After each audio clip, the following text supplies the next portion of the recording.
Today, we're tracking down a hidden culprit, a kind of master thief who's after one of the most valuable things we have, our joy.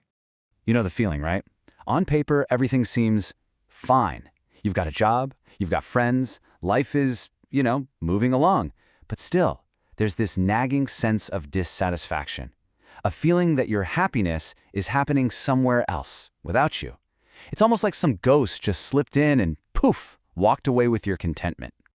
Okay, so let's treat this like a proper investigation.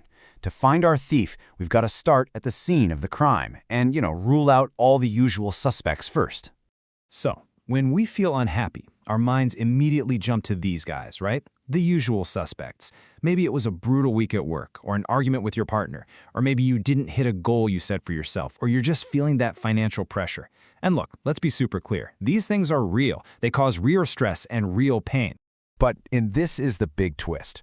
While all those things are definitely involved, they're not the mastermind. They're more like accomplices. They create the perfect distraction, right? The perfect cover for the real thief to get in and do its work without anyone noticing. So the key thing to get here is they are not the root cause. All right, so if those are just the sidekicks, it's time to finally unmask the real culprit behind all this. See, this thief, it's completely silent. It's not going to break down your door or send you a warning. No, it's way more subtle than that. It does its work in the quiet moments, usually when you're all by yourself. That's right. The call is coming from inside the house. The whole operation is internal.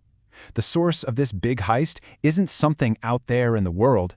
It's a process that's happening right inside your own mind. And here it is. The thief's true identity? It's overthinking. Yep, it's that habit of getting completely stuck in a mental loop. You know the one, where you're constantly replaying what went wrong yesterday, or you're rehearsing every single thing that could possibly go wrong tomorrow. And what does that do? It completely robs the present moment of any chance for peace or joy.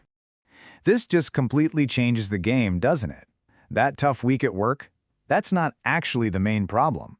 The real problem is the endless mental movie you have playing on a loop about that week. The event itself is over. It has an end point. But our thinking about it, man, that can feel like an infinite punishment we give ourselves. Okay, so we've identified the thief. Now, how exactly does it pull off the heist? I mean, if we're going to stop it, we have to understand its methods first, right? What's wild is that the thief's main method is actually a twisted version of one of our brain's greatest strengths, its ability to solve problems. It just hijacks it. So here's the three-step plan. Step 1, it gets you to ruminate, just endlessly replaying past mistakes over and over. Step 2, it gets you to worry, spinning out all these catastrophic what-if scenarios about the future. And what's the end result of all that? Total analysis paralysis. You're so busy analyzing the past and worrying about the future that you're just frozen, unable to act, unable to enjoy the here and now.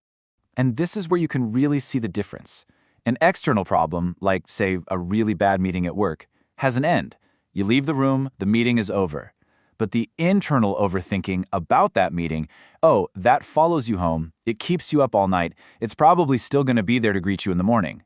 It's this self-inflicted, endless cycle. So the big question is, how do you catch a thief that lives inside your own head? Well, the good news is you don't need to build a mental prison. You just need to become a better security guard, a really alert, mindful watcher of your own thoughts. And I want to be super clear about something here. The goal is not to stop thinking.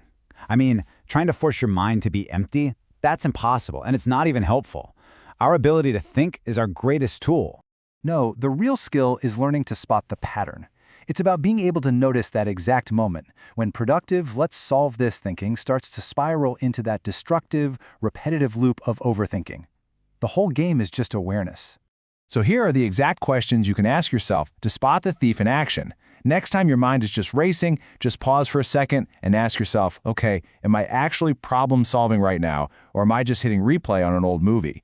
Is this thought actually productive, or is it just repetitive? And this is a big one. Is this helping me prepare for something real, or is it just making me anxious? The answers to those questions will tell you everything you need to know.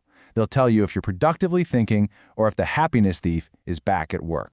Because at the end of the day, our thoughts only get their power from the attention we give them. They're like little fires, and our attention is the fuel. So this final question really puts the control right back in your hands. You get to decide which mental loops get your energy and which ones you're just going to let burn out.